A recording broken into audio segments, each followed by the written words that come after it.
The story of my journey on the Timberline has been a long time coming. After getting back from my failed attempt to hike the Washington section of the PCT in the summer of 2024, it has been hard for me to get back into telling stories here on YouTube. I was, in all honesty, a bit depressed, and the last thing I wanted to do was relive my previous hikes. But I think I am finally ready to tell these stories. It was July 2021. My plan, 40 miles in 3 days.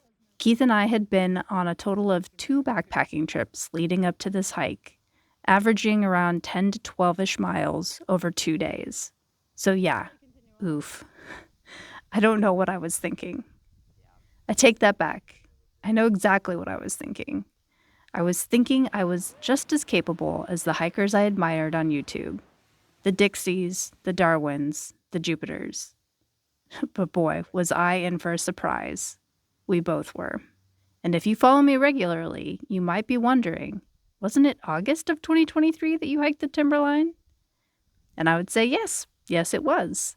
But I attempted to hike the Timberline back in 2021, and that story must be told before the 2023 story. For my 35th birthday, I had decided on doing a mini thru hike around the base of Mount Hood. We had stayed at the famed Timberline Lodge the night before our trek, waking up the next morning amazed at the line of people waiting to get on the ski lifts in the middle of summer. Before setting off, we had roamed the grounds and spoke with another Timberline hiker who would be trekking in the opposite direction as us this day, but in the same direction that I would travel 2 years later. Baloo would set off in the counterclockwise route, and I wished him well from afar as we went on our own way. Good hiking, Baloo. Good luck out there, buddy. A short but steep walk up from the parking lot to the start of the trail, a bear can on my pack, and a Keith by my side. This section of the Timberline is shared with the PCT, and while this is not how I expected to start a PCT hike, it's exciting nonetheless. 9 a.m. and we had officially begun. We were not the only ones headed clockwise around the dormant volcano. It was nice to hear other excited hikers around. It was a good day for a hike. Sandy with an easy grade, the trail was most forgiving those first few miles, especially with views like this. The sun already hot, Keith comments on how dry the wash was as we made our way through the exposed sections of trail. It would not be long before we would find a little shade and have our first water crossing over Zigzag River. I guess this log is probably the best crossing point. Like, doesn't feel stable.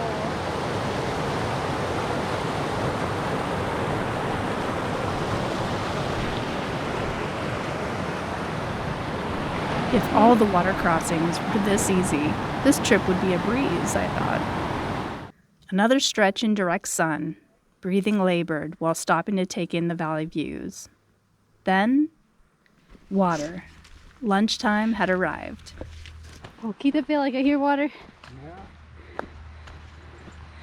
Water. This excites me so. Oh, it's water. Yeah.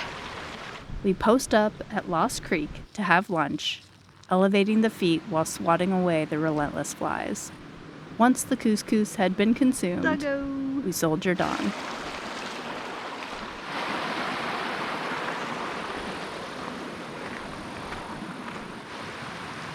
Sun high in the sky, cheeks rosy.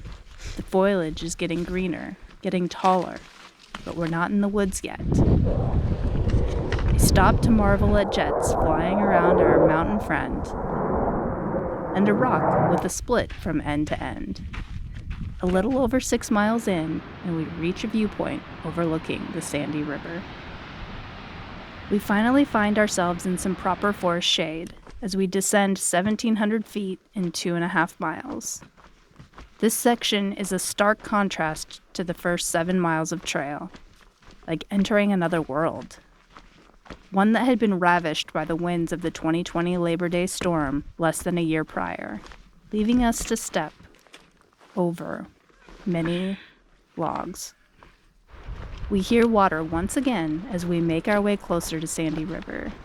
Walking alongside rushing Water Creek, our steps heavy as the long miles have taken their toll on our weary legs. At the river's edge, we encounter some friendly faces who would lead the way over the Sandy.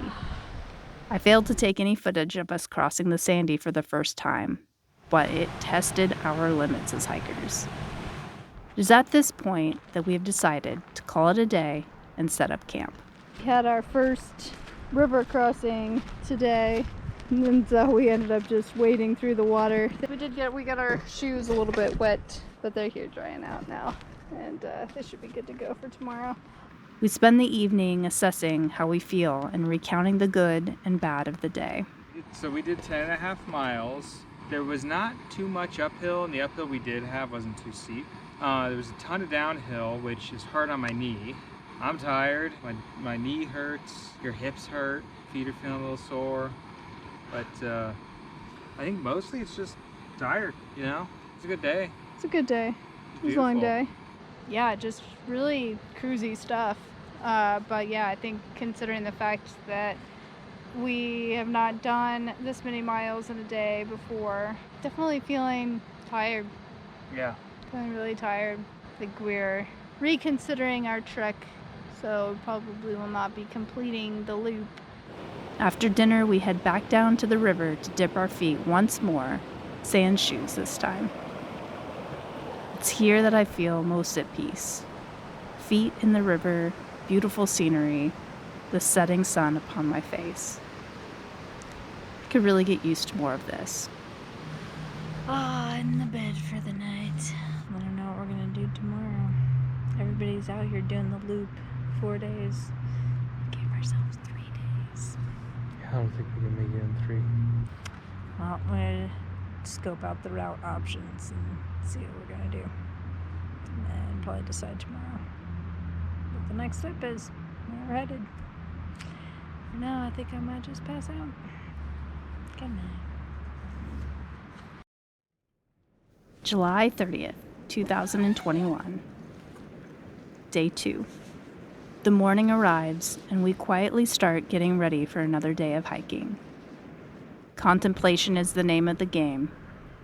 Will we? Won't we? Can we? Do we? We go back and forth on whether we should continue the loop, knowing it would mean hiking at least 15 miles this day to stay on schedule. And then it was decided. Good morning. Saturday, July 30th. We're starting the day out. A little uphill section here. We're gonna go up to Ramona Falls and then see how we're feeling from there, and then make our way back towards the Timberline Lodge, back the way we came. Got a little creature's den. Oh, Look at the footprints. Just don't get bit.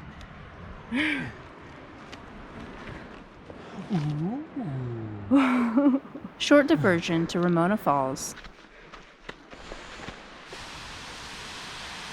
then back the way we came. Not an hour goes by, and we are right back at the banks of the Sandy River.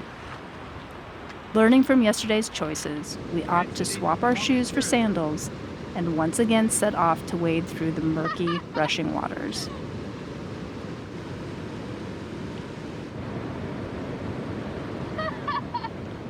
While crossing, we encounter others headed in the direction we came from, looking a lot like we did the day prior, searching for anything resembling a bridge to cross the raging glacial runoff.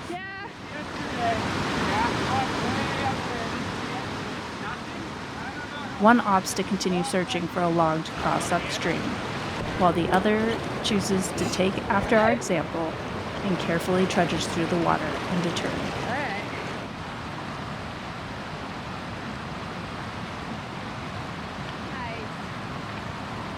Shoes back on, and back into the blowdown forest we go. Under and over and over and under. Yesterday's cruisy downhill had now been flipped on its head as we climbed the 1,700 feet back up towards the Timberline Lodge. Oh, these are taking the backpack off. I actually done that. It's a bummer because you have to take the backpack off, but But it's nice because you get to take the backpack off. yes, that also. Yesterday's route was along the more exposed Paradise Loop Trail, and so we opt to take the PCT back to get a little change of scenery. Lunch in a new spot, but with the same bug problem as the day prior. It's another hot day, but I'm covered as much as I can be. Keith, unfortunately, has his bare legs exposed to the swarm. We desperately want a break to just eat our couscous in peace. A PCT hiker stops to collect water and looks absolutely miserable. We feel you, girl. Keith graciously allows me to stop and take footage of the second half of our day. Walk by a boulder field, a short break after a hot mile, rock hopping a little stream. 6 hours and 7 miles, we have made our way back to our first easy water crossing, Zigzag River. After a break on the other side, and a brush with a trail runner who likely finished what we could not in a single day, we continue on. Getting loopy, we devolve into full Rick and Morty. Get in the car, Morty. I'm going to Bendigo to get my green cube. I said, get in the fucking car. He doesn't want to go with you, Vic. I'm calling the cops. Going to co-ops. I told you never to come here again. A mileage marker, not meant for us. Just happened to notice this. We missed it when we came around. We use it as a quick distraction from our achy bodies. Only a little over a mile to go. So many imprints of those who have made their way through this same place. Their journey may be 2 miles, maybe 2,000. Ours, though, was near its end. Did you guys go around the detour? We didn't quite make it there. No. We were going to, though. We got all the way to Ramona Falls. Look to them. They're gonna have a good hike. Can I see it? Oh my god. Sydney. Ow! We totally did not do the Timberline Trail, but we did some of it. And I will take that tiny victory. And with the end, there's a lesson to be learned here. It's okay to turn back. It's okay to change the plans. It's not guaranteed, but in my case, there will be another opportunity to try again. And here, you know what? I'll just do a proper hike outro right here. Just fucking right now. do it, man. Thanks. Let it rip. Thanks for joining us today on our backpacking adventure on the Timberline Trail and the PCT. We will have to come back here again sometime. It was a good amount of challenge, beautiful views, and the trail was pretty choice. But yeah, for now I'm tired, and we will see you guys in the next video.